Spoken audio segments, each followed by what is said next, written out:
you don't mind, please. Does that sound familiar?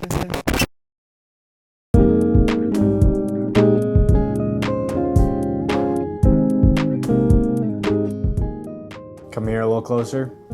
You've probably been wondering what I've been up to the past few years other than playing Lego Star Wars and drinking 12 Bud Lights in 6 hours like I'm 14 years old. But the reason why is the last few years have been weird, specifically the 2020s, the decade that we're in right now. It's like we're in this bizarre wacko land if it was filled with LED lights and gray. A lot of gray, not a lot of colors. Everything is becoming gray. Different variations of gray. Eggshell, which is, I guess, is a variation of white, and charcoal. Somewhere in between those things. Post-modernism. What I'm going to be talking about in this video, just the general culture, not like, you know, we're Joe Budden on the everyday struggle, like, yo, what's going on with the culture? You know, Lil Yachty's still around, that's crazy. But just the general culture, art, Hollywood, movies, music, TV, that whole shebang, the vibes, which those things are a general reflection of the current that are happening in our world today. The systems that specifically the American people could fall back on to help us, you know, think critically, get new ideas, inspire us, motivate us, and they've all come to reveal themselves as dumb and incompetent like the rest of us. And obviously there are exceptions to the rule, like most things that I'm going to be talking about, but that is not the point. The exceptions are the exceptions. They are outliers.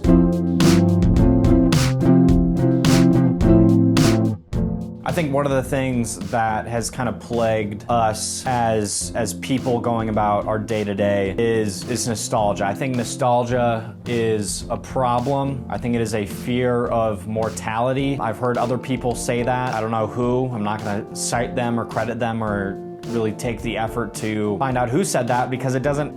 We are holding on to ideas and experiences, thoughts, places, things as a coping mechanism for our fear of dying. I think the pandemic definitely hasn't helped with that. A lot of people all stirred up about, you know, dying, other people dying, so we're cooped up in our apartments, houses, what have you, just kind of reminiscing on, you know, man, 2016 was fucking awesome, right? 2010s were fucking amazing. You know how many cool, you remember the Social Network, Facebook? That was crazy. Sorry, my Prada's at the cleaners, along with my hoodie and my fuck you flip-flops, you pretentious douchebags. Man, those were good days, you know, getting on the Xbox 360 and playing Black Ops 6. And don't get me wrong, those times are great. I think largely if past experiences or what you have consumed in the past that you have an emotional attachment to become your personality or something that you hold on to for dear life, not even for dear life, something that you just obsessively hold on to remember or put yourself in this state that, man, everything was okay. Everything was okay when I was, you know, watching The Office for the 8th time when I was 15. That is a problem. And you're starting to see that in the current media that's being produced and created. The 2010s have been this point of some really great art, and now in the first half of the 2020s, we're just kind of mulling it over, going over the same shit. Everything is a David Fincher thriller from A24. I just got a slack. Marvel slop ever since Endgame. When that happened, everything past that is just this circle jerk of, remember this comic book that you read when you were 12? Well, guess what? We're bringing it back into the movie, and it's really obscure, but you only remember it because while your mom and your dad were fucking fighting upstairs in their room, throwing plates at each other, calling each other all kinds of different slurs or charged, motivated threats. You know, I was reading my Iron Man comic book and I saw Ironheart, and I really connected with her because she was this young whippersnapper that just didn't care. I was entranced in this other world. When my mom was shooting up and my dad was beating me over the head, my only escape was building blocks in Minecraft, which is what I do. Or you had a completely normal childhood and your parents were just kind of indifferent towards you. And know, that's not an easy thing to deal with either. I was watching the Vikings versus the Lions on Peacock. One of the 5 services you have to buy in order to watch a football game, which now that I'm graduated from college in my 20s, I have to assign myself to a team to be a cog in the machine, binge drink on the weekends and watch sports. After I'm done with work, I have 4 hours to cram everything that I could possibly want to do. Anyway, there was an ad for The Office. There was going to be these new Office superfan episodes. The popular show adapted from the British show The Office, adding 11 minutes onto an already existing Office episode of scenes that you've never seen before. You know, Pam acting all quirky and she loves Charlie Chaplin, and Jim wants to own a bike shop, so we get to learn more about Jim's bike shop that really defined the character. And I was like, why? We're in 2025. The Office ended 12 years ago. We're still getting just fucking, yeah! All right! I love The Office. I love when Michael fell out of a building and hurt himself. And then he was really dramatic for the rest of the episode. But it was just funny how it was playing over an NFL game. And majority of those people that are watching that, you know, definitely not me. Normies, high school, college, watching The Office and was like, wow, everything was better. You know, I'm gonna go into the office or Zoom call my coworker who's 34 and tell them about how funny this new superfan Office episode was. It's like when a rapper dies and we have to come out with 5 posthumous albums. We have to release another Pop Smoke album with 12 unfinished songs, but we're gonna get a soup of producers to cobble it together and create this Frankenstein that gives a fix to some people. And it's like, hey, remember this thing? We can't just leave this alone or create anything new. We have to Frankenstein our way because no one can think of anything new or interesting or original. And partly is because people don't want to see those things because they're so tied to what they loved as a child.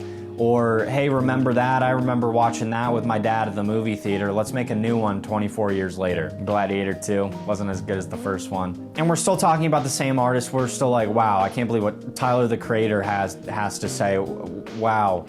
Kendrick Lamar and Drake are really going at it. They've been around for over a decade, and man, I got my ear to the ground for what they're talking about. And I understand these examples that I'm bringing up are generational shows. They defined a certain generation. They created a big impact on people. I don't know what it was like for those unks out there in the 70s and 80s. I don't think that there's been this many people today that are so desperately holding on to the things that they used to love or still love today that have been around in their lives for 20 years. And I think that has to do with partly pop culture, celebrity culture, the constant bombarding of new information. So we're just getting fucking hammered with all this fucking bullshit on our social media news shit to where, you know, there's finally this one consistent thing. Michael Scott and Dwight getting irritated with each other, and it's funny because they're weird and wacky. And I think this idea of holding on to something, I think it's just holding on to a generation of media, ideas, things that define them, so we have to carry it over into everyone else's lives and just being forever young. I feel like I'm 16 still watching Steven Universe and I'm sitting alone with my cat and dog. I don't have a significant other because they don't get it. They're the problem, and I'm gonna sit here with Steven Universe because, you know, Finn the Human is really consistent in his character and he doesn't change. And he doesn't say the things that I don't like, but this stupid fucking person is new and I don't like him. Change is bad and different is scary.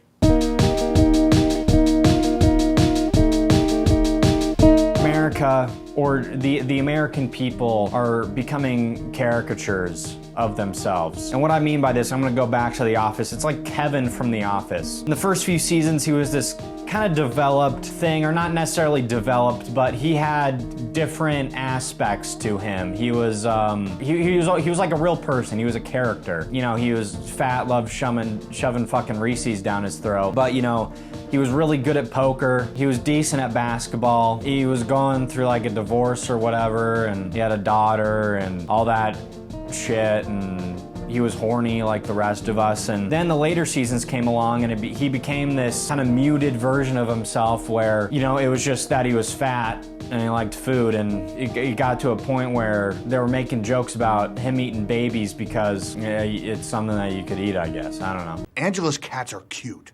So cute that you just want to eat them. But you can't eat cats. You can't eat cats, Kevin. People's ideas, thoughts, personalities, and it's kind of just muting, gelling all these things together into this one homogenous thing. Things just don't feel impactful anymore. Half the women out there are shopping at Target, love Taylor Swift, go to a Pilates class 3 times a week. And majority of men are either incels or party bros, just getting drunk most of the time, addicted to porn, the perm in their hair, and don't really have a central dogma, just kind of go with the general consensus. Everything is just like, yo, that's crazy, man. Let's talk about the real stuff. Bitches. And it's not like these people are necessarily going to be these outstanding creators, but I think what's missing from a lot of people is we're just kind of accustomed to just consuming all these things. We're not creating enough. And the more people that are consuming, it just becomes this homogenous thing where no one's really all that interesting to talk to. I can't really name a single thing in the past 5 years since the 2020's have started where I saw something where I was like, wow, that was, you know, that really got me thinking, that inspired me. We just keep going back to these 90s, 2000s, and 2010s films, shows, what have you, because everyone's looking back there and no one's looking that way. Have you seen a good coming of age film come out in the 2020s so far? Superbad. I remember everyone loved Superbad. Remember there was a few Pete Davidson things. Man, what happened to him, right? But what would you make a coming of age film about for Gen Z? Like Euphoria? Is that what we got? It's not really coming of age, but it's just like dramas in high school. Like what would you make? Just people on their phone watching the Dahmer series, chicks watching American Horror Story, people listening to Chapel Roan, that chick that dresses like a drag queen. And maybe we're just in this lull. Maybe it's just this generation is finding its footing, which could very well be a thing because we've been so hung up on, like the millennials, Gen X, and boomers are holding on so strong to these things and don't want to give up to Gen Z or Gen Alpha, and they want to just hold on so strong because they're afraid to die. A lot of people are afraid to die, but you know, if you trust in the Lord Savior Jesus Christ, you're being saved in heaven. Anyway, it could be our brains absolutely fried because we're inundated with so much information, which I think is a real thing. I think it's really hard to focus and concentrate your energy into creating something when you're bombarded with so many different things online. And when you're so accustomed to that and you unplug and you know, you go up to the mountains and do ayahuasca like Luigi Mangione, you know, you end up shooting somebody because you're like, I can't fucking take it anymore. There's so much fucking bullshit going on in the world, but when hasn't there been so much bullshit going on in the world? People today have a real hard time adapting to new things, just kind of adapting in general. I don't fucking know. I'm having a real hard time. I'm out of the game, guys. You know what new thing? You know what's really new and exciting? The Amp House. Get Phantom Taxed has an allergic reaction to milk, and his face is he has grumpy face. And Kai Cenat's fucking and Davis and the Phase guys are writing raps and think they're hot shit. That's the new exciting thing you should be paying attention to.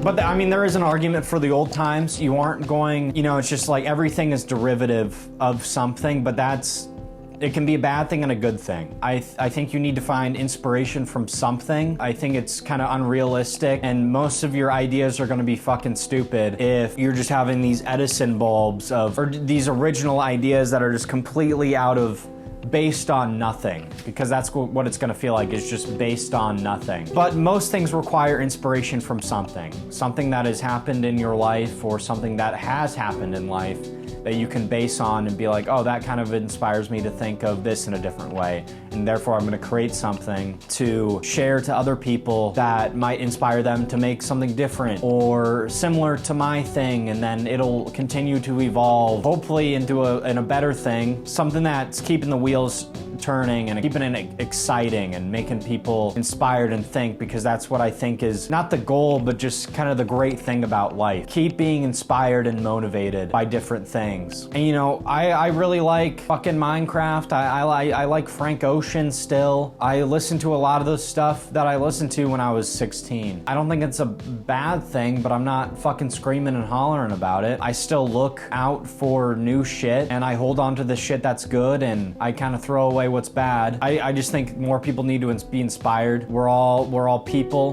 We're all special in a certain sense, you know. We're not special because we're just kind of humans on this earth like fucking Joe Rogan, Elon Musk. We're all just these little Neil deGrasse Tyson. We're all these little things on a planet, blah, blah, blah. But we are special because we're created in unique circumstances and perspectives that we're all grown into. Yeah.